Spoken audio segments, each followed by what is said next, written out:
जय हिंद साथियों, कैसे हैं आप सब। स्वागत है आपका एक बार फिर आपके अपने YouTube channel Shri Shyam classes में। जी हाँ साथियों, मैं बात करने वाला हूं आज आपके सामने साइंस का एक टॉपिक है विद्युत धारा, जो कि काफी इंपॉर्टेंट है, जिससे सवाल बनते हैं एग्जाम में। उसके बारे में अपन चर्चा करने वाले हैं। देखिएगा, मैं यहाँ पे आपके सामने कक्षा 6, 7, 8, 9 और 10 की जो बुक है उनका निचोड़ आपके सामने प्रस्तुत करने वाला हूं। अभी सिर्फ अपन थ्योरी पे बात करेंगे, उसके बाद में इसी टॉपिक के प्रश्नों की भी बात करेंगे। तो आप अगर हमारे चैनल पर पहली बार विजिट हुए हैं, अगर आप घूमते फिरते आर्मी की तैयारी करते हुए इस चैनल पर अगर पहुंच गए हैं तो बेल आइकन प्रेस जरूर कीजिएगा, सब्सक्राइब जरूर कीजिएगा चैनल को। वीडियो पसंद आता है तो लाइक भी कर दीजिएगा। देखिए, सबसे पहले बात करूं विद्युत धारा। विद्युत धारा आई किसे कहते हैं?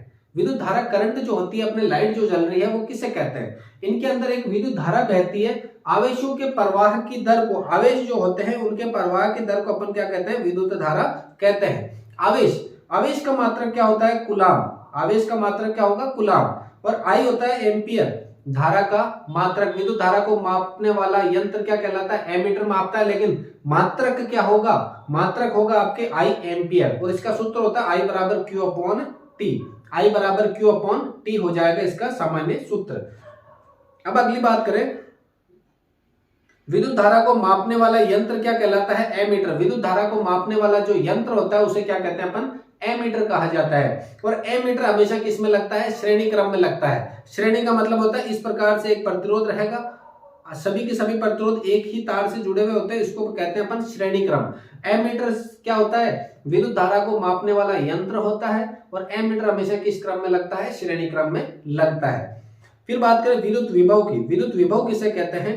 एकांक धन आवेश को विद्युत, एकांक धन आवेश, जैसे ये कोई पॉजिटिव चार्ज है, एकांक धन आवेश है, इसको अपन ला रहे हैं अनंत से। कहां से ला रहे हैं? अनंत से ला रहे हैं। और कहां ला रहे हैं इसको? अनंत से। विद्युत क्षेत्र, यहाँ पे ये करंट वाला क्षेत्र है, इस क्षेत्र में अगर अपन ला रहे हैं तो लाने के लिए जो कार्य किया जाता है उस कार्य को अपन क्या कहते हैं?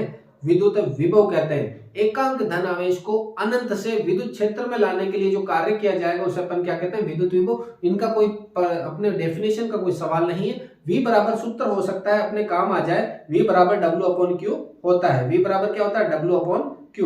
और फिर है यहाँ पे ये मात्रक मापने का यंत्र और किस क्रम में लगता है? विद्युत विभव को मापने का यंत्र होता है वोल्ट, और विद्युत विभव को मापने वाला यंत्र होगा वोल्ट मीटर, और मात्रक क्या होगा? वोल्ट। जिस प्रकार से विद्युत धारा का मात्रक होता है एम्पियर, उसी प्रकार से विद्युत विभव का मात्रक होगा वोल्ट।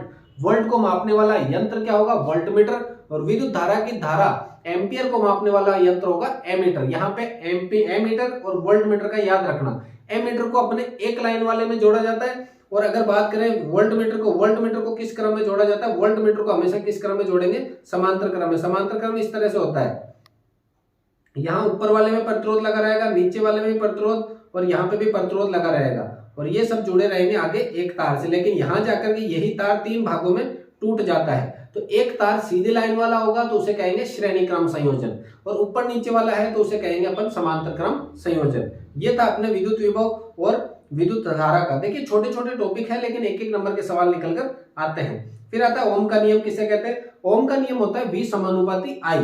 V यानी कि आपके क्या होगा? वोल्ट, और I यानी कि धारा। यदि किसी चालक तार में विद्युत धारा I प्रवाहित की जाए तो उसके सिरों के मध्य, जैसे ये चालक तार है, इसके अंदर मैंने करंट प्रवाहित करी, तो इसमें जो करंट है वो इसके सिरों के मध्य, ये दोनों जो सिरे हैं इनके सिरों के मध्य उत्पन्न विद्युत विभव V के क्या होगी? समानुपाती। अर्थात V समानुपाती क्या होगा? I। V समानुपाती I हो जाएगा। और जैसे ही समानुपाती का निशान हटा तो ये R आ जाएगा। R कहते हैं अपन प्रतिरोध को, और प्रतिरोध का भी पढ़ेंगे आगे जाके। प्रतिरोध भी अपने काम का है। और यहाँ जो सवाल पूछा जाता है, ओम के नियम का समीकरण क्या है? V समानुपाती I, या जैसे ही समानुपाती का निशान हटा क्या लग जाएगा? R। V बराबर I R। ये मोस्ट है। इनका जो ग्राफ बनता है वो एक सीधी रेखा बनता है, क्योंकि समानुपाती है तो जितना मान V का बढ़ेगा उतना ही I का बढ़ेगा। तो V व I का ग्राफ क्या बनेगा? हमेशा एक सीधी रेखा में बनेगा। फिर है अपने प्रतिरोध। मोस्ट इंपोर्टेंट है प्रतिरोध किसे कहते हैं? ये जो आवेश बह रहे हैं लाइट के तार में, इनके बीच में जो बाधा बन जाता है, इनके बीच में बाधा बन जाता है। बाधा कैसे बनते हैं? देखो, बाधा जैसे कि ये चालक तार है, लेकिन ये चालक तार इस तरह से हो गया उबड़ खाबड़, तो ये जो भाग है ये क्या कहलाएगा? प्रतिरोध। एक चालक तार है सीधा, उस चालक तार में विद्युत धारा बह रही है, बहते बहते उसको अचानक से ऊपर नीचे होना पड़ रहा है, यानी उसके रास्ते में क्या हुई है, बाधा, और उसी बाधा को क्या कहेंगे अपन, प्रतिरोध। आवेशों के प्रवाह के मध्य उत्पन्न बाधा को क्या कहेंगे, प्रतिरोध। प्रतिरोध को रिप्रेजेंट करते हैं आर से। प्रतिरोध का मात्रक होता है ओम। क्या होगा, मात्रक ओम। आर बराबर वी और प्रतिरोध को मात्रक हो जाएगा, सबसे इंपॉर्टेंट है मात्रक क्या होगा, ओम। यहाँ पर क्या हो जाएगा, मात्रक ओम।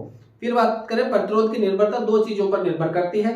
एक तो चालक तार की लंबाई पर, जितना लंबा तार होगा उसका प्रतिरोध उतना ही अधिक होगा, जितना लंबा तार होगा उसका प्रतिरोध उतना ही अधिक होगा। उसके बाद में मोटाई पर, ये जो अनुप्रस्थ काट का क्षेत्रफल, जितना मोटा तार होगा, जितना मोटा तार होगा उसका प्रतिरोध उतना ही क्या होगा, कम होगा, उसका प्रतिरोध उतना ही क्या हो जाएगा, कम। ये दो जगह थी, जितना ज्यादा लंबा तार होगा उसका प्रतिरोध उतना ही क्या होगा, अधिक, और जितनी मोटाई का तार होगा उसका प्रतिरोध उतना ही क्या होगा, कम होगा। ये दोनों हो गए। फिर बात करें प्रतिरोध का श्रेणी क्रम संयोजन। देखिएगा यहाँ क्लास लिमिटेड है, 10 मिनट 15 मिनट की क्लासें होती है हर एक टॉपिक की, और उसके बाद आप जाकर के जब सवाल ढूंढोगे इनके, तो आपको सवाल एज इट इज मिलेंगे, क्योंकि ये जो सवाल मैं करवा रहा हूं आपको, ये नोट्स जो मेहनत से बनाए हैं, हस्तलिखित नोट्स। अगर आपको इनकी पीडीएफ चाहिए तो आप हमें डीएम भी कर सकते हैं हमारे इंस्टा आईडी पे, और इंस्टा आईडी आपको डिस्क्रिप्शन में दे दी जाएगी। प्रतिरोध का श्रेणी क्रम संयोजन मैंने ऊपर बताया था, एक लाइन का जो है उसको कहेंगे श्रेणी क्रम संयोजन, और इसका तुल्य प्रतिरोध पूछा जाता है। अगर चित्र एक लाइन का श्रेणी, तो तुल्य प्रतिरोध भी क्या होगा, एक लाइन का, R1 plus R2 plus R3 एक लाइन का। लेकिन अगर प्रतिरोध समांतर है, चित्र ऊपर नीचे वाला है, ऊपर नीचे वाला चित्र है, तो प्रतिरोध भी क्या होगा, ऊपर नीचे वाला 1/R बराबर 1/R1 plus 1/R2 plus 1/R3। देखिएगा अपने यहाँ न्यूमेरिकल है नहीं, ऐसा न्यूमेरिकल आता है एग्जाम में, अपने नहीं है। फिर आता है जूल का तापन नियम। जूल का तापन नियम कैसे कहते हैं, H समानुपाती I² RT।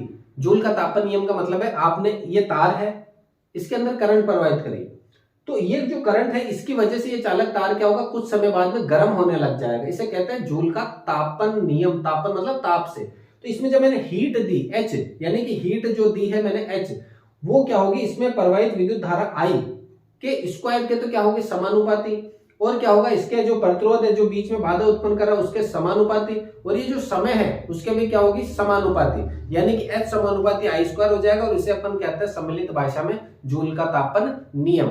इसमें जो प्रवाहित धारा है, जैसे कि बात करें बिजली की, अभी मैं ट्यूबलाइट की बात कर रहा हूँ, ट्यूबलाइट जल रही है, ये ट्यूबलाइट क्या करती है, अपन को प्रकाशीय ऊर्जा देती है, प्रकाशीय ऊर्जा।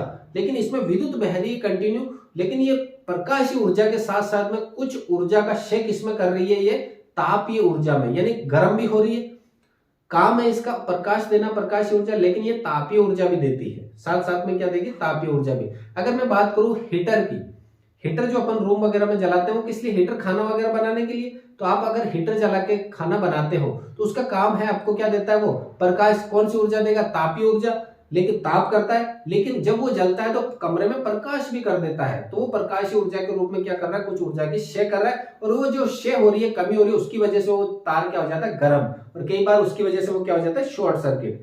फिर इंपॉर्टेंट प्रश्न है अपने विद्युत शक्ति।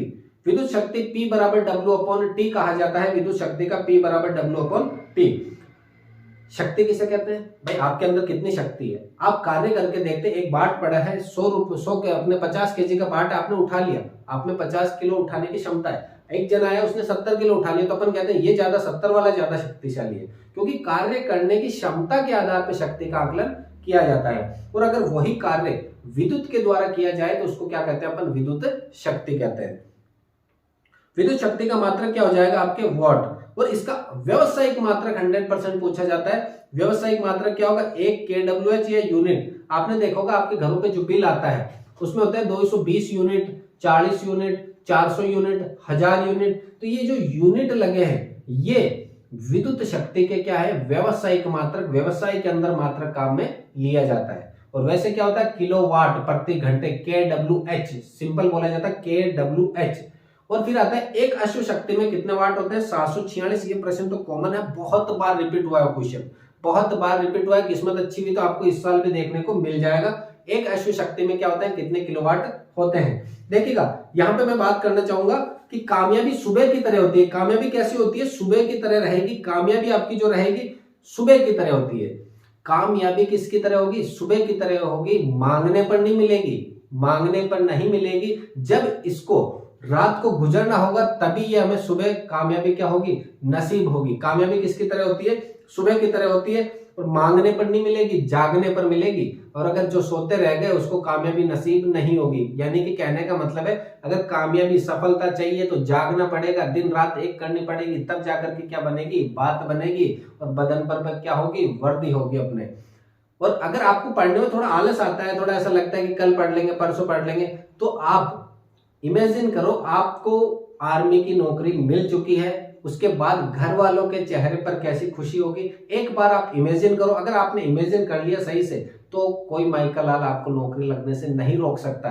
आप हाथों हाथ उठोगे और पढ़ने बैठ जाओगे, अगर ऐसा इमेजिन आपने करा तो। जब जब आपको डिमोटिवेट हो, आप जब जब आपको लगे कि यार पढ़ाई में मूड नहीं है, तब आप रील भी देखते हो, ये करते हो। रील वैसी देखो जिनके रिजल्ट आए हुए हैं, रिजल्ट लगने के बाद उनके गार्जियंस के चेहरे पर कैसी खुशियां होती है, वो रील्स देखना आप एक दो, और वहां से आपको मोटिवेशन मिलेगा, और वहां से जागने के बाद आप उठकर अपने आप पढ़ने बैठ जाओगे।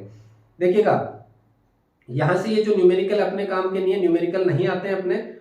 चालकता का क्रम पूछा हुआ है कई बार। सबसे ज्यादा चालक पदार्थ कौन है, सबसे ज्यादा करंट किसमें आता है, तो चांदी के अंदर। सबसे ज्यादा किसमें रहेगा, चांदी के अंदर करंट आने की संभावना सबसे ज्यादा रहेगी। और ये जो अपन विस्तार से पढ़ेंगे, अपन धातु अधातु का जब भी अपन टॉपिक पढ़ेंगे, धातु अधातु जब अपन पढ़ेंगे, तो वहां अपन इस टॉपिक को विस्तार से भी देखेंगे। तो देखिए, ये छोटा सा टॉपिक था विद्युत धारा का। सबसे पहले अगर मैं बात करूं विद्युत धारा के अंदर, आपने क्या पढ़ा, आवेशों के प्रवाह की दर को अपन क्या कहते हैं, विद्युत धारा। I बराबर Q/T। विद्युत धारा का मात्रक हो गया एम्पियर, एम्पियर को मापने वाला यंत्र हो गया एमीटर। एमीटर को किस क्रम में लगता है, श्रेणी क्रम में लगता है। फिर आता है विद्युत विभव। एकांक धनावेश को अनंत से विद्युत क्षेत्र में लाने के लिए जो कार्य किया जाएगा उसे कहता है विद्युत विभव। विद्युत विभव को मापने का ये मात्रक क्या होगा, वोल्ट। इसको किसके द्वारा मापा जाता है, वोल्ट मीटर के द्वारा। वोल्ट मीटर किस क्रम में लगता है, समांतर क्रम में लगता है। ये था अपना विद्युत धारा और विद्युत विभव। फिर उसके बाद आता है ओम का नियम। ओम का नियम, एकांक धनावेश यानी चालक तार में विद्युत धारा प्रवाहित की जाए तो वो उसके सिरों के मध्य उत्पन्न V के क्या होगी, बराबर होगी, समानुपाती होगी, अर्थात V समानुपाती I। जैसे समानुपाती का निशान हटाया क्या लग जाएगा, R लग जाएगा। और R का मतलब होता है प्रतिरोध। प्रतिरोध किसे कहते हैं, अगर कोई चालक तार है उसमें धारा बह रही है, उसके बीच में जो बाधा उत्पन्न होती है उसे अपन क्या कहते हैं, प्रतिरोध कहते हैं। प्रतिरोध का मात्रक होता है ओम। क्या हो जाएगा मात्रक, ओम। प्रतिरोध दो तरह का होगा, एक तो श्रेणी क्रम और एक समांतर क्रम। एक लाइन में है तो उसे श्रेणी क्रम कहा जाता है, तीन अलग अलग तार हो गए तो उसको क्या कहेंगे, समांतर क्रम संयोजन कह देंगे। फिर उसके बाद आता है जूल का तापन नियम। H समानुपाती I² RT हो जाएगा अपने जूल का तापन नियम। एक दो प्रश्न जूल के तापन नियम के दे रखे हैं आपके अपने ये जो मॉडल पेपर है राम सिंह यादव वाले जो बुक है 50 मॉडल पेपर की, उसमें। फिर अपने टॉपिक था ओम का नियम हो गया, प्रतिरोधों का श्रेणी क्रम समांतर क्रम हो गया, जूल का तापन नियम हो गया, विद्युत शक्ति। विद्युत शक्ति कार्य करने की दर को अपन शक्ति कहते हैं। विद्युत द्वारा जो कार्य किया जाएगा उसे अपन क्या कहते हैं, विद्युत शक्ति। P बराबर क्या होता है, अपने विद्युत शक्ति की बात करें तो P बराबर W/T। कितना कार्य कितने समय में किया जा रहा है वो क्या हो जाएगा, शक्ति। एक अश्व शक्ति बराबर होता है 746 वाट। और आपकी बात करें ऊर्जा का, अपने शक्ति का व्यवसायिक मात्रक क्या हो जाएगा, यूनिट या kWh। और इसके बाद बात करें मात्रक क्या होगा, मात्रक शक्ति का मात्रक क्या हो जाएगा, शक्ति का मात्रक क्या हो जाएगा, मात्रक अपन कहेंगे कार्य का मात्रक होता है जूल, तो शक्ति का मात्रक क्या हो जाएगा, व्यवसायिक मात्रक तो है यूनिट। और ये जो अपने न्यूमेरिकल अपने काम का नहीं है, चालकता का क्रम। सबसे ज्यादा चालक धातु कौन सी है, एग्जाम में बहुत बार रिपीट हो रखा है क्वेश्चन। सबसे ज्यादा चालक धातु कौन सी है आपके, विद्युत है, ये सॉरी चांदी है। जो सबसे ज्यादा चालक धातु कौन सी है, चांदी, जो क्या होती है जिसमें सबसे ज्यादा करंट आने की संभावना रहती है। अब अगर आप हमारे चैनल पर पहली बार आए हैं, आपने यहाँ तक पहुंच गए, पूरी क्लास देखी है, तो वीडियो को अभी से लाइक करें, अपने दोस्तों के साथ शेयर करना ना भूलें। मिलते हैं अगली क्लास में, तब तक के लिए जय हिंद, वंदे मातरम।